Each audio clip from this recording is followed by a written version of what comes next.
নমস্কাৰ, আপোনালোকে চাবলৈ আৰম্ভ কৰিছে খোজ ওৱান্স ৱে, যিটো অনুষ্ঠানৰ জৰিয়তে আমি সমাজৰ বিভিন্ন দিশলৈ বৰঙণি আগবঢ়াই যোৱা বিশিষ্ট ব্যক্তিসকলৰ সৈতে আপোনালোকক পৰিচয় কৰাই দিয়াৰ চেষ্টা কৰি আহিছোঁ আৰু প্ৰচাৰ বিমুখ তেনেধৰণৰ ব্যক্তিৰ মনৰ কিছু ভাৱ বতৰা বিনিময় কৰি আমি আপোনালোকৰ আগত দাঙি ধৰাৰ প্ৰয়াস কৰি আহিছোঁ। আজি আমাৰ খোজৰ মজিয়াত উপস্থিত আছে এগৰাকী অৱসৰপ্ৰাপ্ত কৃতি শিক্ষক, সমাজকৰ্মী, সমাজৰ বিভিন্ন দিশৰ সৈতে জড়িত এগৰাকী ব্যক্তি শ্ৰীযুত ঠগেশ্বৰ হাজৰিকা ডাঙৰীয়া। আহক আমি তেখেতৰ সৈতে পৰিচয় হওঁ। নমস্কাৰ ছাৰ, আপোনাক আমাৰ অনুষ্ঠানৰ মাজলৈ স্বাগতম জনাইছো। ধন্যবাদ। নমস্কাৰ। প্ৰথমে আমি জানিব বিচাৰিম আপোনাৰ ল'ৰালি কালৰ বিষয়ে, আপোনাৰ শিক্ষা জীৱন ক'ত কেনেদৰে আৰম্ভ হৈছিলে, তাৰ পৰা গৈ আপুনি শিক্ষকতা বৃত্তিটোলৈকে কেনেদৰে আপুনি গ'ল, সেই সময়ছোৱাৰ বিষয়ে কওকচোন, সেই পৰিক্ৰমাটোৰ বিষয়ে। হয়, খোজ ওৱান্স ৱে কৰ্মকৰ্তাসকলে আমি শ্ৰদ্ধা নিবেদন কৰিছোঁ, নমস্কাৰ জনাইছোঁ। কথাবিলাক বৰকে শুদ্ধ হৈ যাব যে আশা কম, তাৰমানে স্মৃতিতকৈ বিস্মৃতি শক্তিটো অকণমান বেছি হৈছে। সেইকাৰণে এই ক্ষেত্ৰত কথা কওঁতে হয়তো অকণমান ইফাল সিফাল হৈ যাব পাৰে, গতিকে আপোনালোকৰ সহায় বিচাৰিছোঁ। সেইখন ইংগিত দি অকণমান আগবঢ়াই দিব। জয়তে আমাৰ বাসস্থান প্ৰথম মাজুলীত আছিলে, মাজুলী আহতগুৰি মৌজাৰ। আপোনাৰ জন্ম মোৰ আহতগুৰি মৌজাৰ বীৰমণীয়া গাঁও বুলি কয়, তাতে আমি মোৰ জন্ম হৈছিলে 1937 চনৰ ডিচেম্বৰ মাহৰ 26 তাৰিখ। সেই তেতিয়া ব্ৰহ্মপুত্ৰৰ বাট খহনীয়া আৰম্ভ হৈছিল। আৰম্ভ হোৱাৰ আগমুহূৰ্ততেই আমাৰ নাৰায়ণপুৰত পৰিয়ালবৰ্গ আছিল। তেখেতসকলে আমাক উঠাই লৈ আহি ইয়াতে বসবাস কৰিবলৈ অকণমান সুবিধা দিলে। হয়, তাতেই মই LP স্কুলৰ তৃতীয়মান শ্ৰেণীলৈকে মই আহতগুৰি মৌজাতে আছিলোঁ। তাৰ পাছতেই এইখিনি সহজে আৰম্ভ হোৱাৰ লগে লগে আমি ইয়ালৈ উঠি আহিম। আমাৰ দেউতা বৰ দুখীয়া পৰিয়ালৰ লোক আছিল, গতিকে তেখেতৰ যিখিনি কৰণীয় কাম মই অলপমান ডাঙৰ আছিল, গতিকে তেখেতক যৎপৰো নাছিল। মই সৰু কালৰ পৰাই সহায় কৰি আহিছিলোঁ। মই আমাৰ পৰিয়াল দুটি আছিলে, দেউতাই। গতিকে ডাঙৰজন মোৰ ওপৰজন আছে, সেইজন হ'ল লালুকত থাকে, ঢুকাল। কিন্তু তেখেতৰ লগত দেউতাৰ বৰ ওতঃপ্ৰোত সম্বন্ধটো নাছিল, মোৰ ওপৰতেই বেছিকৈ নিৰ্ভৰ কৰিছিল। গতিকে ইয়ালৈ আমি 1948 চনত আমি নাৰায়ণপুৰলৈ গুচি আহিলোঁ। পাছত আৰু মাজুলীৰ সেই অংশ মাজুলী মৌজাটোৱেই শেষ হৈ গুচি গ'ল। ছাৰ, যেতিয়া বৰ ভূঁইকঁপ হৈছিলে 1950 চনত, বৰ ভূঁইকঁপ হওঁতে আপোনালোক নিশ্চয় নাৰায়ণপুৰত আছিলে। নাৰায়ণপুৰত আছিলোঁ। সেই সময়ছোৱাৰ কথা মনত পৰেনে? অলপমান মনত পৰে, তেনেই সবিশেষটো নাজানিলেও, কিন্তু ভূমিকম্পৰ আৰম্ভণিৰ পৰা সেই কথাটো দৃশ্যটো যেন মোৰ এতিয়াও সন্মুখত আছে, এনেকুৱা লাগে। অকণমান আমাক জনাওকচোন। 1950 চনৰ তাৰিখটো পাহৰিছোঁ, যেতিয়া বৰ ভূমিকম্প হয়, তেতিয়া সন্ধ্যাৰ আগে হৈছিলে দেই, গোটেই ৰাতিটোৱেই হ'ল, পাছদিনাকে এমাহলৈকে চলিল। কিন্তু সেই ভূমিকম্পত এনেকুৱা এটা জোকাৰণি মাৰিলে, আমাৰ আইতা আছিলে, আইতাই কৈছে, গোপাহঁত বেগেতে ঘৰ খুটা এটা বেগেতে ধৰি নহ'লে পৰি আছে অভিযোগ। গতিকে তহঁত বেগেতে এই ঘৰ নতুনকৈ সজা ঘৰ আছিল, বৰ ধুনীয়াকৈ খুটা এটা আমাৰ পুতি থোৱা আছিলে মাজতে ভলকা বাঁহৰ। গতিকে তাতেই আমি এটা সময় ধৰিছোঁ, এনেকুৱা জোকাৰিছে খুটাটোও মানে যেন আমাৰ গাঁৱতে পৰিব, ঠিক তেনেকুৱা হ'ল। আইতাই কপনি ৰক্ষা নাই, বাহিৰলৈ নাযাবিহঁত। তাৰপিছত যেতিয়া অকণমান সময় থাম কাটিলে, আমি বাহিৰত গৈ চাইছো চোতালত নষ্ট নষ্ট ফাট তাৰপিছত বাহিৰে প্ৰথম ফাটত সোমাই মৰি গ'ল ভূমিকম্পে যি কৰিছে আকৌ বাহিৰে গৈ আকৌ ফাটত সোমাই থাকোঁতে অপকাৰ সৃষ্টি নকৰি পিছত এই যে গোটেই ৰাতিটো মানে খোৱা নহ'ল আৰু জোকাৰিয়ে আছে আৰু প্ৰথম ডাঙৰ তাৰ পাছত অকণমান অলপ চাবি গৈছে ভয়াৱহ দৃশ্য মানুহৰ মানে জীয়াই যে থাকিব এই অৱস্থাটো মানুহৰ নাছিলেই আমাৰ যিখিনি আমাৰ অনুভৱ হৈছে তাৰ পাছদিনা আমি শুনিছোঁ যে সোৱণশিৰি নদীত মাছ ধৰিব পৰা হ'ল বোলে পানী শুকাই গ'ল ভাল ভাল মাছ ধৰিব লাগে আমাৰ দেউতাই ক'লে কলৈকো নাযাবি উপায় সেইটো মংগলৰ কাম নহয় অমংগলৰ কামহে হ'ব সি অপকাৰহে কৰিব উপকাৰ নকৰে গতিকে তহঁত কলৈকো যাবি ঘৰতে থাক এইবোৰ কোনোবাই লগ ধৰিলেও নাযাবি এনেকৈ এমাহ কণ্টিনিউ চলি তাৰ পাছত আকৌ 3 দিনৰ অন্তত 2 দিনৰ অন্তত এনেকৈ জোকাৰি চলি আছে আৰু এইখিনিলৈকে মই জনা চোৱাত তাৰপিছত তেতিয়া ধৰি লওক মোৰ 7-8 বছৰমান হৈছে আৰু গতিকে আৰু তাতকৈ বৰ বিশেষকৈ মানে মোৰ জ্ঞাত নহয় সেইখিনি স্মৃতি আপোনাৰ মানে মনত এতিয়াও অন্তত সেই ভাৱটো আহি যায় ভূমিকম্প বুলিলে 50টাটো ভূমিকম্পলৈ মোৰ মনত পৰি যায় এতিয়া যদি সেই ভূমিকম্পটো যদি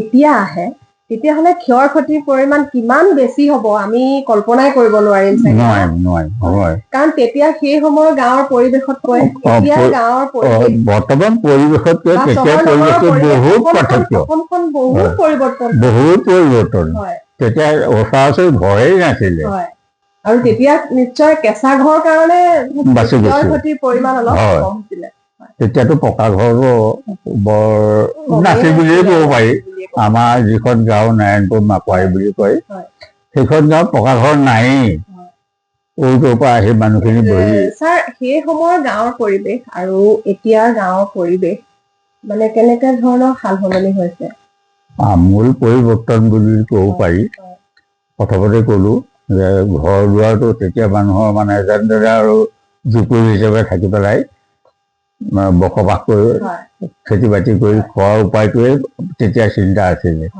এতিয়াতো দেখিছোঁ গাঁওবিলাকত যথেষ্ট সুবিধা হ'ল তেতিয়াতো মানে ৰেডিঅ' বা টেলিভিশ্যন বা অন্যান্য কোনো বস্তুৱেই নাই বুজিছেনে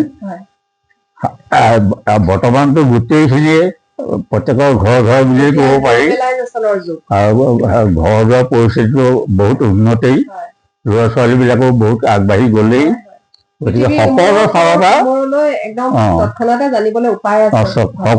পৰা উন্নত গতিকে এইটো এটা আমাৰ স্বাভাৱিক গতি যে প্ৰগতিৰ পথত আগবাঢ়ি যোৱাটোৱে আমাৰ প্ৰত্যেকৰ কৰ্তব্য নিজৰ চেষ্টা বলতে হওক ৰাইজৰ অনুকৰণ লৈয়ে হওক বা চৰকাৰৰ কিবা অনুদানৰ লৈয়ে হওক এইখিনি ক্ৰমান্বয়ে আগবাঢ়ি গৈ আজি পৰিস্থিতি এইটো এতিয়া ছাৰ সেই সময়ত যেনেকে আগৰ শ্ৰমজীৱীৰ সংখ্যা এতিয়া লাহে লাহে কমি আহিছে আপুনি যিহেতু অলপ চৰকাৰী অনুদানৰ কথা ক'লে সেই প্ৰসংগতে মই কথাটো উলিয়াব বিচাৰিছো শ্ৰমজীৱী সংখ্যা কমি অহাৰ কাৰণটো আপুনি কি বুলি ভাবে আজিকালি ল'ৰা ছোৱালীবিলাক কি হ'ল আগতকৈ শিক্ষাত অকণমান আগবঢ়া হ'ল যেতিয়াই শিক্ষাত আগবঢ়া হ'ল সেই আগবঢ়া ক্ষেত্ৰত সিহঁতে চাকৰি মনোবলটোহে বেছি ভাল পায় কিন্তু শ্ৰম কৰিবলৈ টান পায় বৰ্তমান হেৰিয়াত আগৰ যদিও সেইটো নাছিলে আমাৰ দিনত আমি 9টা বজালৈকে হাল বাওঁ যেতিয়ালৈকে নাঙল কুটি ধৰিব পৰা হ'লোঁ তেতিয়ালৈকে 9টা বজালৈকে হাল বাওঁ তাৰপাছত আকৌ স্কুলত দৌৰ মাৰোঁ স্কুলৰ পৰা ঘূৰি আকৌ মানে পথাৰত আমি কাম কৰোঁ আকৌ মানে স্কুললৈ যোৱাৰ আগতো আপোনালোকে শ্ৰম কৰে আৰু অহাৰ পাছতো শ্ৰম কৰোঁ কাৰণ মানে আবেলি বেলা কঠীয়া তোলা কোৰ মৰা ইত্যাদি কামখিনি থাকি যায় আৰু দেউতাক ক'লোঁ নহয় দেউতাৰ অৱস্থা বৰ বেয়া গতিকে লোকৰ উঠাই এটা আমি মানুহ গতিকে লোকৰ ওপৰত মানে স্বামী বুলি ক'ব লাগিব আৰু সেইখিনিৰ কাৰণে আমি অশেষ কষ্ট কৰিবলগীয়া, আৰু কষ্ট বুলি আমি নাভাবিছিলোঁ। কষ্ট বুলি ধৰিছিলোঁ যিমানলৈকে শৰীৰে কোলাই, শক্তিয়ে কোলাই, সেইখিনিলৈকে আমি নিজে কৰিছিলোঁ। কিন্তু আজিকালি ল'ৰাবিলাকৰ কি হ'ল, শ্ৰম কৰিবলৈ বৰ টান পায়। শিক্ষাটো ধৰক নাথাকক, নথকাও সেই অৱস্থা, থকাও সেইটো অৱস্থাই। গতিকে শিক্ষা লৈ পেলাই মানে শাৰীৰিক শ্ৰমৰ প্ৰতি আচলতে আমাৰ আগ্ৰহটো কমি গ'ল। কমি গ'ল। এতিয়া আপুনি শিক্ষকতা বৃত্তিটোৰ প্ৰতি আপুনি কেনেকে আকৃষ্ট হৈছিলে? আপুনি নিজে, আপোনাৰ ঘৰুৱা পৰিৱেশে সহায় কৰিছিলে নে আপুনি ধৰক দেউতাৰ যিহেতু আৰ্থিক অৱস্থা যিহেতু টনকিয়াল নাছিল বুলি ক'লে, দেউতাক সকাহ দিবৰ কাৰণে আপুনি শিক্ষকতা বৃত্তিত নিয়োজিত হৈছিলে নে শিক্ষকতাৰ প্ৰতি আপোনাৰ দুৰ্বলতা আছে? দুইটাই বুলিয়ে ক'ব লাগিব। মোৰ শিক্ষা সাং কৰা হেৰিটো হ'ল, আমি নাৰায়ণপুৰ MV স্কুলত পঢ়িছিলোঁ প্ৰথমতে। সেই কষ্টখেৰেই খোজকাঢ়ি যাব লাগে 5 কিলোমিটাৰ, আৰু ঘূৰি আহিও সেই 5 কিলোমিটাৰ খোজকাঢ়ি আহিও লৰালৈকে কিবা এটা মায়ে দিয়ে খাওঁ, পথাৰলৈ গুচি যাওঁ, কোঠাত তুলিব লাগিব যি পাৰোঁ।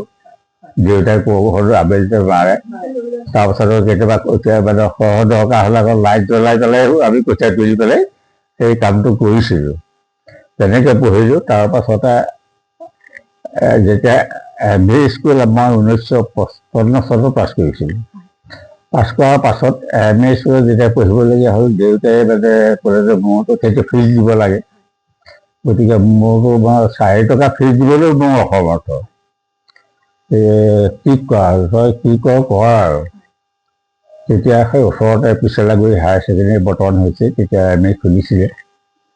খোলোতেই মাষ্টৰসকলে জানিলে যে দেউতাকে নপঢ়ুৱাই লোৱাটো ইমান চোকা লোৱাটো, মই ফেইল কৰা বস্তুটো মই কি বুজি নাপাওঁ তাৰমানে।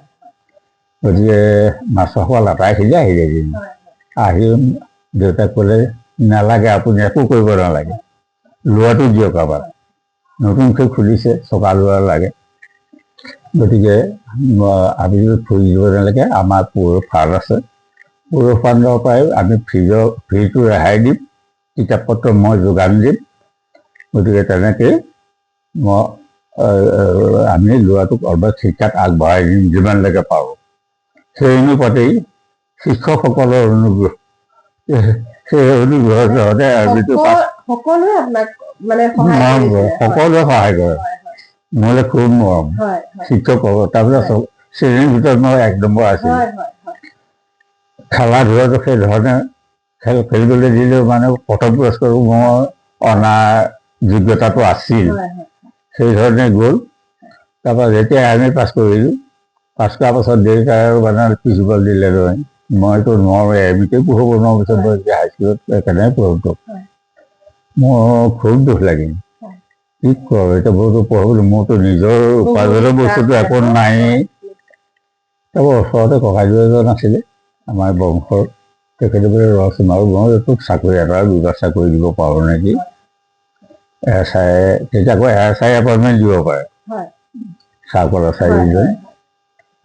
ইতিমধ্যে আকৌ 1958 চনত এটা ৰাজ্যিক পৰীক্ষা হৈছিল শিক্ষক বাছনি পৰীক্ষা। সেই সময়তে এতিয়া ধৰক টেটৰ হৈছে, হয়, এতিয়া টেট, তেতিয়া শিক্ষক বাছনি পৰীক্ষা এটা হৈছিলে। তাৰপৰা মোক ক'লে পৰীক্ষাটো শিক্ষক বাছনিৰ কাৰণে পৰীক্ষা হয়, 58 চনত প্ৰথম সেইটোৱে হৈছে আৰু কংগ্ৰেছৰ দিনত, কংগ্ৰেছ চৰকাৰৰ দিনত। তেতিয়া মই পৰীক্ষাটো দিলোঁগৈ। 58 চনৰ পৰীক্ষাটো দিছোঁ, 59 চনত ৰিজাল্ট ওলাই, এবছৰ লাগিলে। 2 বছৰ লাগিলে, 58 চনৰ পৰা 60 চনলৈ। নহয়, 59 চনত ৰিজাল্ট ওলাইছে, 60 চনত মই চাকৰি কৰিলোঁ। ধুনীয়াকৈ পাছ কৰিলোঁ। পাছ কৰাৰ পাছত অফিচৰ পৰা ফৰ্ম এখন গ'ল যে আপুনি ডিষ্ট্ৰিক্টৰ ভিতৰত যিকোনো এখন স্কুলত কাম কৰিবনে। মই আকৌ উলটি লিখি দিলে মই ডিষ্ট্ৰিক্টৰ ভিতৰত কাম কৰিব নোৱাৰোঁ, তাৰ বক্তব্য দিলে আকৌ মোৰ যাতায়াতটোৱে মোৰ উপায় নাই। গতিকে মই ডিষ্ট্ৰিক্টৰ ভিতৰত তেনেকৈ এইটো অৰ্ডাৰ মতে মই কাম কৰিবলৈ মই ঘৰৰ ওচৰত 4খন স্কুল মেনশ্যন কৰি দিলোঁ। এই 4খনৰ ভিতৰত যদি দিয়ে তেতিয়াহ'লে মই চাকৰি কৰিম, তাকে নহ'লে নকৰোঁ। ঠিক তদ্ৰূপ এসপ্তাহৰ পাছত অৰ্ডাৰ কৰি গৈছে মই মেনশ্যন কৰি দিয়া এখন স্কুলতেই এপইণ্টমেণ্টটো দিলে নিশ্চয় 1960 স্মৰণীয় মুহূৰ্ত আছিলে 59 চনত মানে মোক হেৰিয়াত ট্ৰেইনিং ভেকেঞ্চি ওলাইছিলে মই বোলো মই ট্ৰেইনিং ভেকেঞ্চিত কাম নকৰোঁ মই আকৌ হৈ যাব লাগিব গতিকে মই ট্ৰেইনিং ভেকেঞ্চিত মই কাম নকৰোঁ মোক যদি পাৰ্মানেণ্ট দিয়ে তেতিয়াহ'লে মই চাকৰি কৰিম আপুনি তেতিয়াহ'লে ছাৰ 1960 চনৰ পৰা পাৰ্মানেণ্ট চাকৰি কৰিছে কৰিছোঁ হয় তাৰ পাছত 60 চনৰ পৰা কিমান চনলৈকে কৰিলে আপোনাৰ 60 চনৰ পৰা 1999 চনত মই ৰিটায়াৰ ইমান সুদীৰ্ঘ জীৱন আপুনি শিক্ষকতা বৃত্তিৰ লগত জড়িত হ'ল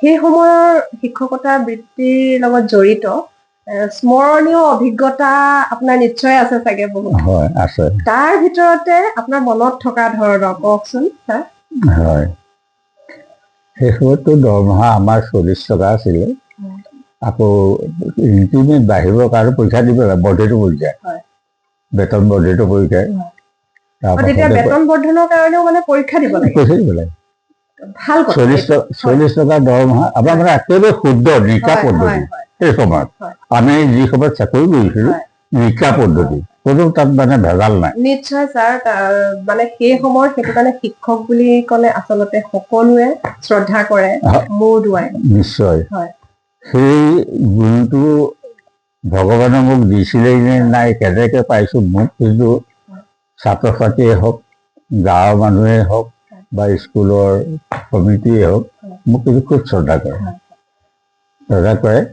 আৰু মোৰ মানে এটা নিয়ম আছিলে কি মই সদায় ৰেগুলাৰ 10টা বজাত স্কুল বহিব লাগে মই 10:30 বজাত স্কুল পামেই সেই সময়ত 10 বজাৰ পৰা আছিলে 10 বজাৰ পৰা 3 বজালৈ আছিলে গতিকে মই মই এটা কথা সুধো মোৰ মনলৈ আহিছে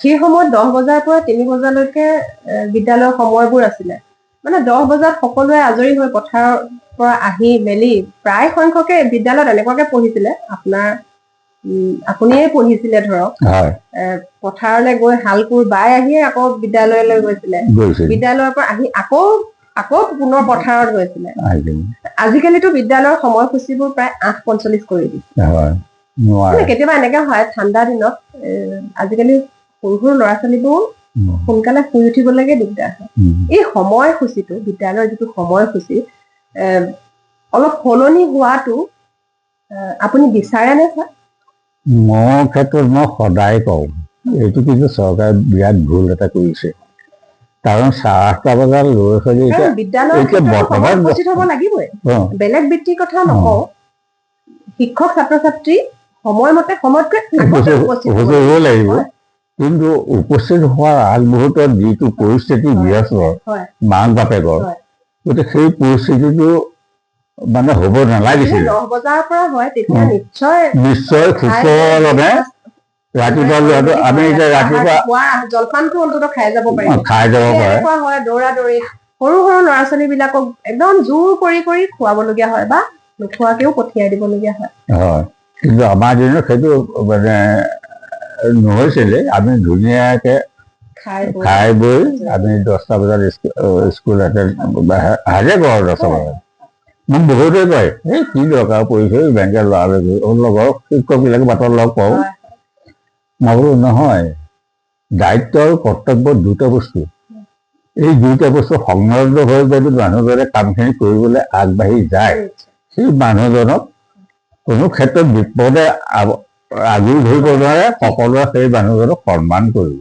শিক্ষক এজন নিশ্চয় সমাজৰ আদৰ্শ ব্যক্তি সেই আদৰ্শটো আপুনি দেখাবই লাগিব হয় সেই আদৰ্শটো মই পাইছিলোঁ আৰু মোৰ এনেকুৱা হৈছিলেগৈ মানে সেই স্কুলখনত কাম কৰি থাকোঁতে মোৰ সমাজখনৰ লগত মোৰ এনেকুৱা হ'ল যে ক'ৰবাত যদি মানে ডাঙৰ সকামটো বাদেই দিছোঁ ক'ৰবাত যদি আই সকাম এটাও পাতে মোক নি পেলাই চাহ আহক তামোলখন খাই যাওকহি এনেকুৱা হ'লগৈ আৰু বাৰ্ষিক যেতিয়া ভাওনা পাতে গতিকে সেই ৰাইজৰ লগত মই ভাও দিবলগীয়া হ'ল বহাগ বিহু আহিলে ছাৰ আপুনি ঘৰ যাব নোৱাৰে আমাৰ ইয়াতে থাকিব লাগিব আপুনি আমাৰ বিহুৰ লগত যাব লাগিব হয়নে হ'ব বিহু মাৰিলোগৈ ৰাইজৰ লগত এসপ্তাহ দিন তাতে থাকি মোৰ ঘৰৰ পৰা 7 কিলোমিটাৰ দূৰ স্কুলখনলৈ ৰাইজে এনেকুৱাও মৰম কৰে মোক ছাত্ৰ ছাত্ৰীৰ লগতে আচলতে আমি শিক্ষক হিচাপে হয় এনেও দৰকাৰী সেইটো মানে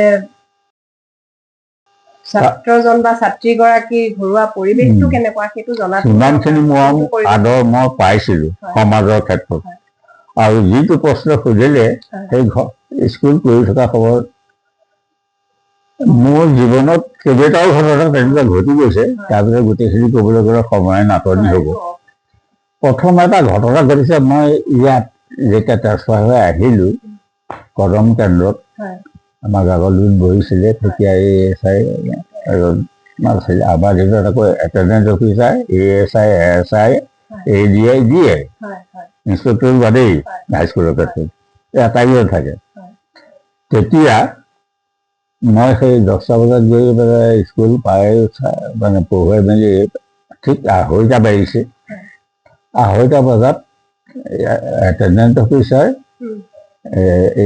ASI জন আৰু লগত তেওঁ মানে বন্ধুবৰ্গ দুজন মোৰ 4জন মানুহ গৈছিল স্কুল পৰিদৰ্শনৰ কাৰণে গৈ পেলাই তেওঁ মোক ক'লে হাজৰিকা আমি স্কুল চাবলৈ যাওঁ বোলো সময় আধা ঘণ্টাহে আছে আৰু গতিকে আপুনিনো কিমান চাব চাওক আৰু আহিছে যে যিমান পাৰে চাওক তেখেত স্কুল চাই আছে শ্ৰেণী পৰীক্ষা কৰি আছে গৈ 3:30 বাজিল তেখেত ওলাই অহা নাই এই বাহিৰত এটেণ্ডেঞ্চ অফিচাৰ যিজন তেখেতে কৈছে হাজৰিকা ছাৰে অকণমান অন্যায় কৰা নাইনে বাৰু মই বোলো অকণমান নহয় পুৰাকৈ কৰিলে কাৰণ আমি 10টা বজাত স্কুল কৰোঁ সকলোৱে জানে তৰাৰীখালী স্কুলৰ হাজৰিকা ছাৰ কেনেকুৱা ৰেগুলাৰ শিক্ষক এই কথাটো সকলোৱে জানে আৰু হাজৰিকালে মানে কেন্দ্ৰই মানে সেইখিনি সন্মান ৰাখে গতিকে ছাৰনো 4:30 বাজি আহি গ'ল তাৰপৰা মই যদি বিগত কৰোঁ ছাৰ আহিলে বাৰু আধা ঘণ্টা দেৰি হৈছে বাৰু হ'ব বাৰু আপুনি শ্ৰেণীটো এৰি দিয়ে ভাল আছিলে তাৰপৰা হ'ব হাজৰিকা অকণমান ৰুব এনেকৈ ৰওঁতে মানে তেখেতে নিশ্চয় ছাত্ৰ ছাত্ৰীৰ লগত মানে প্ৰেম ভাৱটো সোমাই গ'ল শিক্ষক মানে শ্ৰেণী পৰীক্ষা কৰি তেখেতে ভাল পাইছে তাৰমানে ৰ'ব মই আৰু অকণমান লওঁ হয় তাৰপিছত গৈ পেলাই 4টা বাজিলেগৈ 4টা বজাতো বাবু ছাৰ 4টা বাজিল নহয় আমিতো জানেই মইতো ৰেগুলাৰ শিক্ষক মই 10টালৈ 10 মিনিট থাকোঁ আধা ঘণ্টা থাকোঁতে মই স্কুলত সোমাওঁ আৰু 3টা বজালৈকে মই কণ্টিনিউ থাকোঁ গতিকে মোৰতো এটা ভোকৰ আহাৰ লোৱাৰ সময় এটা আহে গতিকে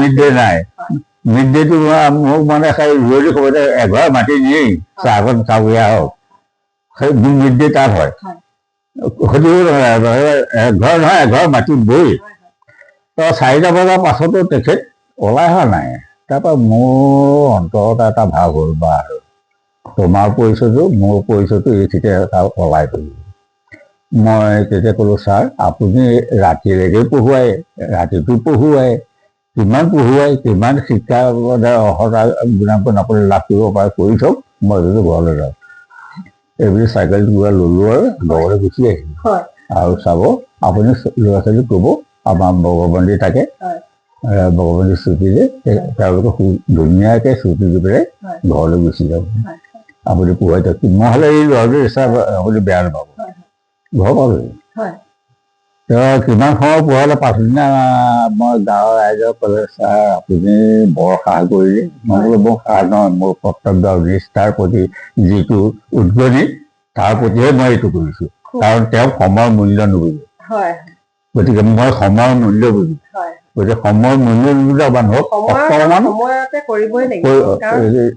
সেইটো কৰিলেহে মোৰ শান্তি হ'ব কাৰণ ছাত্ৰ ছাত্ৰীসকলে হওক বা আপুনি হওক সময়মতে গৈছে সময়মতে তেখেতসকলক বা অলপ সময় ইফাল সিফাল হ'লে একো নাই তাৰপিছত পাছদিনা ৰাইজে সেইখিনি ক'লে আৰু তাৰপিছত এতিয়া তেওঁতো মই যে ঘৰলৈ গুচি আহিলোঁ মোক তেখেতক আপোনাৰ ঠাইত বেলেগ এজন হোৱা হ'লে হয়তো নাই আমাৰ তেতিয়া আকৌ সৰহখিনি চিভিল দিছে আচলতে সত্যত থাকিলে ছাৰ সত্য পথত থাকিলে সাহস থাকিবই মানে মোক সেইটোৱে কথা আচলতে নিজে শুদ্ধ হৈ যেতিয়া মই কাম কৰিবলৈ গৈছোঁ মোৰ এটা মই দায়িত্ব লৈছোঁ মুখ্য গুণ হ'ল মোৰ মানে শিক্ষকতা কৰা গৌৰৱ হ'ল ঘৰৰ কামখিনি মই এইটো মুখ্য বুলি ধৰি ল'লোঁ আৰু গতিকে মোৰ ওপৰত যেতিয়া 100 ল'ৰা ছোৱালীৰ ওপৰত মানে নিৰ্ভৰ কৰিব, গতিকে তেওঁলোকৰ যিখিনি মৰম আছে মোক পূৰ্ণ কৰাটো মোৰ কৰ্তব্য। যি পাৰোঁ মোৰ শক্তিয়ে যিমান লাগে পাৰোঁ সেইখিনি কিন্তু মোৰ কেতিয়াও খেল ল'ব। এতিয়া আমি সেই ছাত্ৰ ছাত্ৰীসকলৰ মনোযোগ আকৰ্ষণ কৰিবৰ কাৰণে মানে কেনেকুৱা ধৰণৰ পন্থা অৱলম্বন কৰিছিলে আপোনাৰ ক্ষেত্ৰত, আপোনাৰ অভিজ্ঞতাৰ পৰা? হয়, মনোযোগ আকৰ্ষণটো বৰ ডাঙৰ কথা। ছাত্ৰ ছাত্ৰী কল ছাত্ৰ ছাত্ৰীক ল'ৰা ধেমালি কৰি থকা ল'ৰা ছোৱালীক মনোযোগ আনিবলৈ বহুত হয় যে সেই সময়ত চেকনিৰ আগত বিদ্যা আছিলে বুলি কোৱা হয়। আমাৰ সেইটো আমাৰ নাছিলে বৰকে। মোৰ ক্ষেত্ৰত অৱশ্যে আছে, বহুতৰো আছে চেকনিৰ আগত বিদ্যা কথাটো। মোৰ ক্ষেত্ৰত সেইটো নহয়। মোৰ ক্ষেত্ৰত এইটো নিয়ম আছিলে আগ্ৰহ। মই সদায় ধুতি পাঞ্জাবী যিটো শিক্ষকৰ মানে পৰিপাটি যিটো ড্ৰেছ মই সেইটো পিন্ধি যাওঁ। ধুতি পাঞ্জাবী পাৰিলে চাদৰখন লওঁ, কেতিয়াবা নলওঁ, কিন্তু এইটো কিন্তু সম্পূৰ্ণ। আৰু সেইটো মই জ্ঞান মন্দিৰ বুলি মই চেণ্ডেল বা জোতাযোৰ পিন্ধি গ'লেও মই বাহিৰত থৈ যাওঁ। থৈ পেলাই মই স্কুলত সোমাওঁ। আৰু স্কুলত সোমোৱাৰ লগে লগে ছাত্ৰ ছাত্ৰীয়ে খুব ভাল পায়। ছাৰ আহিলে বুলিহে মোক আদৰ কৰে। আৰু ইয়াত আপোনালোকক হেৰি আছে কি, মই মানে কি 7 কিলোমিটাৰ 7 মাইল কেতিয়াবা 7 মাইল দূৰৰ পৰা গৈ ৰাতি ল'ৰা ছোৱালী পঢ়াৰ দবা খবলৈ আহোঁ। সপ্তাহত এদিন দুদিন সিহঁতে সেই মানুহবোৰ আছে যে ছাৰ কিজন ছাৰ আহিব দেই, আহি যাব, পঢ়িবই লাগিব। তাৰপাছত মই তেতিয়াও যাওঁ। মই ৰাতি গৈ পেলাই ল'ৰা ছোৱালী পঢ়িছে খবৰ লওঁ। খবৰ লৈ তেনেকৈ হেৰি কৰোঁ। খাওঁতে সেইটো কথা নাই, মোক খুব মান কৰে, আকৰ্ষণটো খুব আহে। আৰু তেতিয়া আজিকালি দেখিছোঁ তেতিয়াতো মানে নিজে ল'ৰা ছোৱালীয়ে দাড়িকণ লৈ আহিব লাগে, চাকৰি বহিব লাগে, গতিকে লং পেণ্টটো পিন্ধিলে চাকৰি বহাটো এটা আজিকালি সেইটো হৈছে, কিন্তু আমাৰ নাছিল। ঘৰৰ পৰা কঠ লৈ যাব লাগিব, ল'ৰা ছোৱালী পঢ়িব আৰু সেই তেনেধৰণেই ল'ৰা ছোৱালীৰ আকৰ্ষণটো মোলৈ সদায় বেছি। আকৌ আৰু এটা আকৰ্ষণৰ কথা আছিলে যে ল'ৰা ছোৱালী নাহিল, স্কুললৈ অহা নাই কোনোবা এটা ল'ৰা বা ছোৱালীয়ে, মই গৈ পেলাই ঘৰত সুধি আহোঁগৈ। ঘৰলৈ গৈ সুধিয়ে আহিমগৈ আজি কি হ'ল, যি সময়ত গৈ চাহ খোৱাও হ'ল, ল'ৰাবোৰ খবৰ লোৱাও হ'ল। গতিকে সেইটো খুব বুজায় যে চাহ আহিব, মই যদি স্কুল কৰোঁ চাহ আহিব। তেতিয়া আচলতে এটা সংযোগ এটা হয় শিক্ষকজনৰ লগত, শিক্ষক আৰু ছাত্ৰ ছাত্ৰীৰ অভিভাৱকৰ যিটো সমন্বয় শক্তি, সেই শক্তিটো মই প্ৰয়োগ কৰিছিলোঁ। আৰু আছে বাৰু, খবৰে হয়তো নাতিবও পাৰে। আৰু এটি আমাৰ প্ৰশ্ন উদয় হৈছে এইখিনিতে, এতিয়া মনোযোগ আকৰ্ষণৰ কথাটো আপুনি ক'লে। লগতে এতিয়া দেখা যায় যে বহুত নৱপ্ৰজন্মৰ বহুতো মানে ল'ৰা ছোৱালী শিক্ষকতা বৃত্তিৰ প্ৰতি আগ্ৰহী হৈছে, সোমাইছে সেই ধৰণে। এইখিনিতে প্ৰশ্ন হয়, তেতিয়াৰ দিনত আপোনাৰ সময়ত আপুনি শিক্ষকতা বৃত্তিটোৰ প্ৰতি আপুনি আকৃষ্ট হৈও শিক্ষকতা বা পৰিৱেশেও পৰিস্থিতিৰেও আপোনাক বাধ্য কৰিছিলে যে আপোনাৰ ঘৰখন চলাবৰ কাৰণে এটা চাকৰিৰ প্ৰয়োজন আছিল, আপুনি চাকৰিটোত সোমালে, বা আপুনি নিজেও আকৃষ্ট হৈ শিক্ষকতা বৃত্তিটো আপুনি বাছি ল'লে। এতিয়া এনেকুৱা হয়, এতিয়া যিসকল শিক্ষকতা বৃত্তিত নিয়োজিত হৈছে তেখেতসকলৰ মাজত সেইটো মনোবৃত্তি আছেনে যে শিক্ষকতা বৃত্তিটোৰ প্ৰতি সঁচাকৈয়ে নিষ্ঠাৰে আকৃষ্ট হৈ তেওঁলোকে শিক্ষকতা বৃত্তিটো বাছি লৈছে বা বাধ্যত পৰি হৈছে, মানে কি বুলি ভাবে আপুনি? এতিয়া হ'ল এনেকুৱা দেখিছোঁ ছাৰ, বহুতো ধৰক ডিগ্ৰীধাৰী, ওপৰৰ ডিগ্ৰীধাৰী বুলি কৈছোঁ, যিসকল হয়তো কলেজত শিক্ষকতা কৰিব পৰা ধৰণৰ তেখেতসকলৰ মানে কোৱালিটিটো আছে। এনেকুৱা হৈছে যে প্ৰাথমিক বিদ্যালয়ত শিক্ষকতা কৰি আছে। অৱশ্যে মই এইটো ক'বলৈ যোৱা নাই যে শিক্ষকে প্ৰাথমিক বিদ্যালয়ৰে হওক বা ইউনিভাৰ্চিটি লেভেলত শিক্ষকে বাহিৰত কিন্তু বাহিৰৰ দেশসমূহত প্ৰাথমিক বিদ্যালয়ৰ শিক্ষকসকলক মানে বহুখিনি মানে দৰমহাৰ পৰা ধৰি লৈ বহুখিনি গুৰুত্ব দিয়ে কিন্তু আমাৰ ইয়াত সেইটো পৰিৱেশ অহা নাই প্ৰাথমিক বিদ্যালয়ৰ শিক্ষকসকলক এটা শাৰীত বা উচ্চতৰ মাধ্যমিক শিক্ষকসকলক এটা শাৰীত কলেজ শিক্ষকসকলক এটা শাৰীত তেনেধৰণে আমাৰ মানে সমাজত এটা বেলেগ স্থান এটা ৰখা নিচিনা হয় এতিয়া যিসকলৰ কলেজত শিক্ষকতা কৰাৰ যোগ্যতা অৰ্জন কৰি ৰাখিছে সেইসকলে কলেজত চাকৰিটো নাপায় এনেকুৱাও আছে প্ৰাথমিক বিদ্যালয়তে শিক্ষকতা কৰি আছে যে সেইসকলৰ মনোবৃত্তিটো কেনেকুৱা হ'ব মানে সেইসকলৰ মনোবৃত্তিটো ক'বলৈ গ'লে হয় তেখেতসকলে শিক্ষকতা কৰিম বুলি মনৰ দৃঢ় সংকল্প নাই তেখেতসকলক সংকল্প হ'ল মই কেনেকৈ দুপইচা ঘটিব পাৰোঁ কলেজত চাকৰি নাপালোঁ হাইস্কুলত চাকৰি নাপালোঁ LP-তে মানে বাধ্যত পৰি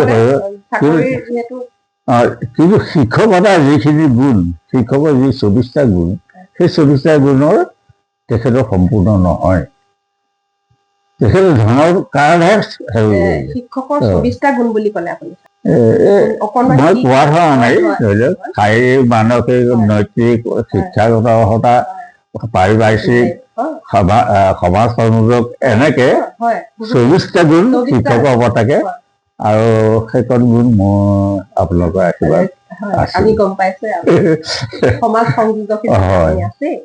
সমাজৰ ক্ষেত্ৰতো তেনেকে পুৰুষ ক্ষেত্ৰতে মিটিঙে মাতাঙে আৰু কেন্দ্ৰ পৰিচালনাৰ পৰা ধৰি পেলাই আমাৰ বিত্তীয় অনুষ্ঠান আছে সেই দায়িত্বটো মোৰ ওপৰতেই দিয়ে ৰাইজে মই যেতিয়াই এৰি দিলোঁ এতিয়াই হ'লো সেইটো শেষ হৈ গুচি গ'ল আচলতে সমাজত বিভিন্ন ধৰণৰ ভাও দিবলগীয়া ভক্তিৰে সেই কামখিনি কৰিছিলোঁ আৰু মই সেই বিত্তীয় প্ৰতিষ্ঠানটো প্ৰতিষ্ঠা কৰাৰ লগে লগে এম.এ. হাইস্কুলৰ সকলো দীঘা হাইস্কুলৰ পৰা ধৰি পেলাই ইয়াত এম.এ.চি যিমানখিনি আছে সকলোৱে আমাক সহযোগ কৰিলে যেতিয়াই মই ৰিটায়াৰ হ'ল তেতিয়া আৰু এইটো বস্তু থাকিব নহয় ঠিক নাই গতিকে আমি চব উদ্যোগ কৰিলোঁ হাইস্কুল যেতিয়া মই ৰিটায়াৰ হোৱাৰ লগে লগে উঠাই দিলে আমাৰ কেন্দ্ৰটো বিত্তীয় প্ৰতিষ্ঠানটো থাকিল যদিও মোৰ পাছৰ লগতে সেইখিনি আৰু আগবঢ়াই নিব নোৱাৰিলে লাহেকৈ পিছলৈহে তাল মাৰি তেনেকুৱাও হয় মোৰ ওপৰত ইমান বিশ্বাস তাৰমানে শিক্ষা আৰু সংস্কাৰ শিক্ষকতা আৰু সংস্কাৰ শিক্ষক হ'লে সংস্কাৰমুখী হ'বই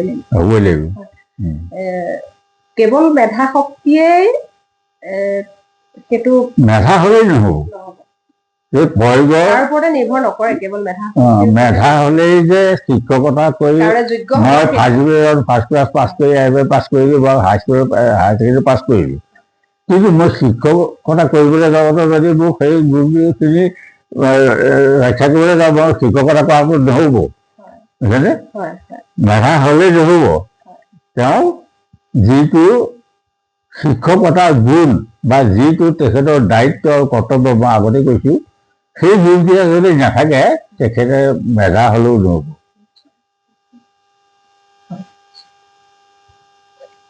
আমি আজি বহু কথাই পাতিলোঁ এইখিনিতে মোৰ আৰু এটা কথা মনলৈ আহিছে আপুনি যিহেতু নাৰায়ণপুৰত আপুনি পঢ়া শুনা আৰম্ভ কৰিছিলে তাতো প্ৰথম শিক্ষকতা জীৱনৰ আৰম্ভণি কৰিলে তাৰ পাছত আপুনি পালেহি কদম ইয়াত পালেহি এতিয়া কিছু বহু লোকক দেখা যায় যে গাঁৱৰ মানুহ নগৰমুখী হোৱাৰ প্ৰৱণতা বাঢ়িছে এই ক্ষেত্ৰত আপুনি কি ক'ব বিচাৰিছে হয় সেইটো বহুত কাৰণ আছে কিছু লোকে ধন সহজ থবলৈ জেগা নাপায় টাউনত মাটি লৈ পেলাই ঘৰ দৰে খাইছে কিছু লোকে নিজৰ সন্তানৰ পঢ়ুৱাবৰ সুবিধাৰ কাৰণে সেইখিনি কৰে কিছু লোক আছে সমাজত মিলিব নোৱাৰি পেলাই যদি ধনবল হয় সেইসকলো টাউনত মাটি বাৰী লৈ গৈ কিন্তু গাঁৱলীয়া মানুহে টাউনত থাকি বাধ্যত পৰি কিন্তু টাউনত থাকি যদি গাঁৱৰ পৰা তেখেত টাউনলৈ গৈ পেলাই বসবাস কৰিবলৈ গৈ তেওঁ কিন্তু শান্তি নাপায় উদাহৰণস্বৰূপে মই আমাৰ এই গাঁৱতে এজন শিপাডাল আমি কেতিয়াও মানে বিচ্ছিন্ন কৰিব নোৱাৰে তেওঁ সদায় মানে টাউনৰ পৰা ইয়ালৈ আহে ছাৰ হাইস্কুলৰ বাছৰ আছিলে কি হ'ল বৰকে হেৰি কৰে সদায় দেখোন আপুনি ইয়ালৈ গুচি আহে এই চাহ মোক আকৌ চাহ বুলি ভাবে দেই মই তেখেতকে চিনিও শিক্ষক হিচাপে তেখেতৰ মানে মেধা শক্তি বেছি সেইকাৰণে হাইস্কুলত কৰে মই একেবাৰে আমাই নোৱাৰো যদিও শিক্ষক শিক্ষকে শিক্ষক তেওঁ মোক চাহ বুলি ক'লে মই তেওঁক চাহ বুলি শিক্ষক ভাবো। হিচাপে আপুনিও তেখেতক শ্ৰদ্ধা কৰে, তেখেতেও তেখেতেও মোকো শ্ৰদ্ধা কৰে। কৈছে এৰা মই আপোনাকো কৈছিলো মাটি অকণ ল'বলৈ, আপুনি নল'লে মই ল'লোগে হয়, অৱশ্যে আপুনিও ল'ব পাৰিলেহেঁতেন মোৰ লগতে, মই আকৌ গৈছিলো চাবলৈ দেই তেখেতৰ লগতে। কিন্তু শান্তি কিন্তু নাপায়, কাৰণ সামাজিক পদ্ধতি যিটো সেইটো টাউনবিলাকত নাপায়। সামাজিক আৰু চলন ফুৰণৰ ব্যৱস্থাও টাউনীয়া পদ্ধতিটোৰ লগত আমাৰ গাঁৱলীয়া পদ্ধতি বহুত পাৰ্থক্য। আমাৰ ইয়ালৈ আহি গৈ যে আপোনাৰ লগত কথা পাতিলোঁ, তহু তেখেতৰ লগত কথা পাতি চাৰিজন বহি কথা পাতি ধেমালি কৰিলোঁ, কিন্তু টাউনত সেই সুবিধাটো নাপায়, গাঁৱতহে আছে। গতিকে ল'লো যদিও আৰু কেতিয়াবা ভাড়াহে দিব লাগিব, তুলনাত কৈছোঁ দেই এইটো। সেই হিচাপে চাই এতিয়া কৃষি ক্ষেত্ৰতো মানুহৰ মনোনিৱেশটো অলপ কমি আহিছে। হয়, এতিয়া দেখা যায় বহুত গাঁৱতে ধৰক নিজে খেতি নকৰি খেতি প্ৰায় আধি দিয়ে, বেলেগে খেতি কৰিবলগীয়া হয়, হয়নে? এতিয়া সেই তুলনাটো মোৰ ক্ষেত্ৰতে কৈছোঁ, আমাৰ সৰু ল'ৰা হায়াৰ ছেকেণ্ডেৰী পাছ কৰি সি কৰিবলৈ চাকৰি উলিয়াই দিছে। মই বোলো সেই চাকৰি কৰিলে দেউতাই বাকী বাৰী দি দিছে নহয়, খেতি বাতি কৰিলেই হয় দেখোন, নিজে খেতিটো কৰ। এতিয়া অৱশ্যে বহুখিনি এই সজাগতাখিনি আহিছে। হয়, তেতিয়া সি আৰু গৈ পেলাই টাউনত এখন দোকানত গৈ পেলাই এই হেৰি কি শৰ্মা আছে নামটো পাহৰিলোঁ, মোৰ মানে বেছি শক্তি বহুত হেৰি হৈ যায়। তাতে চাকৰি হ'বলৈ আহে দোকানী, মই বোলো তই ইয়াৰ পৰা সদায় অহা কৰি ৰাতিপুৱাই যা ৰাতি আহ, তোৰ পেট্ৰল খৰচো ওলাব আহি যায়, গতিকে তই এনেকৈ চাকৰি কৰাতকৈ তই কৃষিজীৱী হচোন।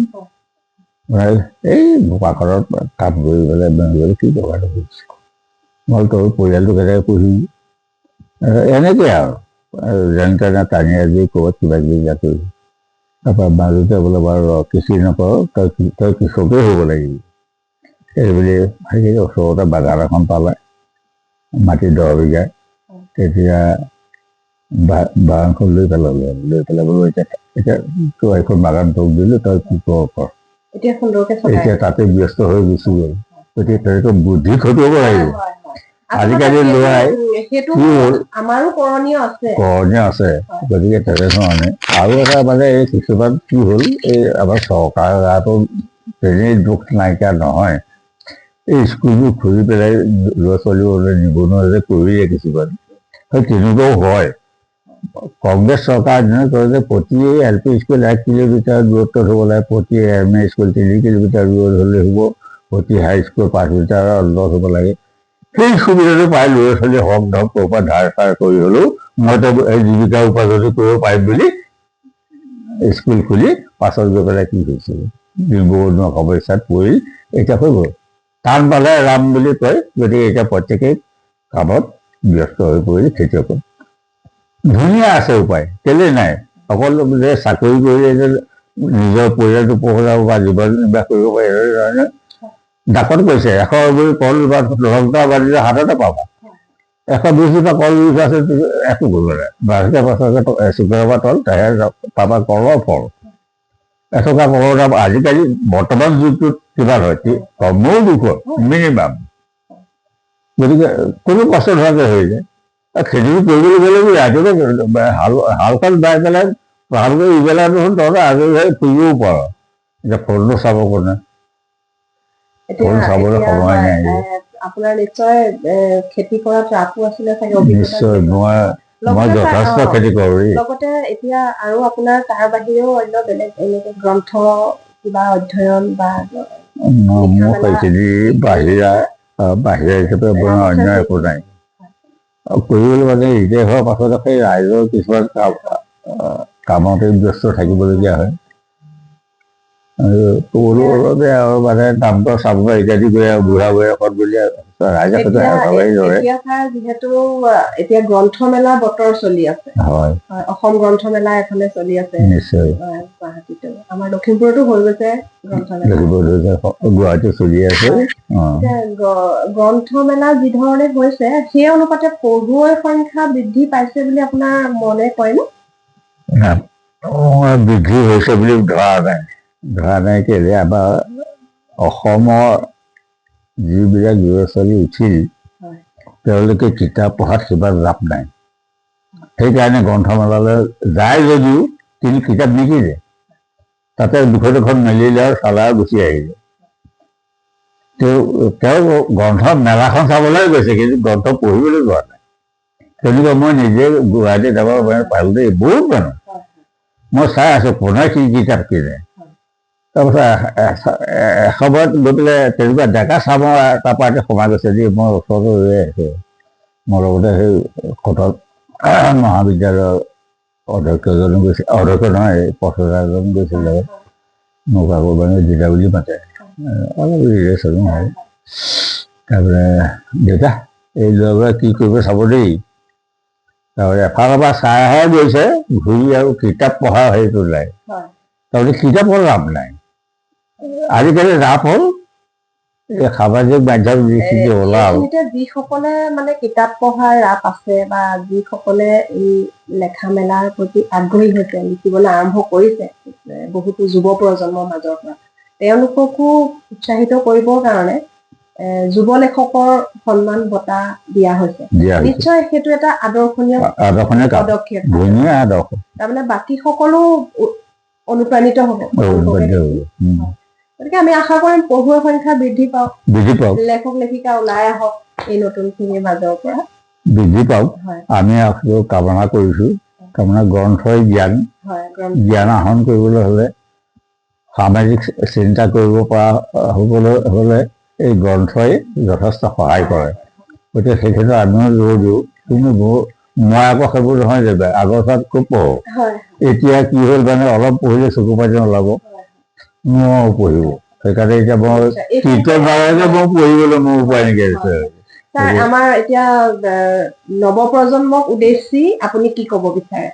মই নৱপ্ৰজন্মৰ উদ্দেশ্যে এফাকি ক'বলৈ এইটোৱে মন আছে, মই কৈছোঁ নহয় যাৰ যি দায়িত্ব সেইটো সুকলমে পালন কৰিব লাগে। ল'ৰা ছোৱালী উঠিছে, প্ৰথম মাক বাপেকৰ আৰ্হিটো দেখুৱাব লাগিব।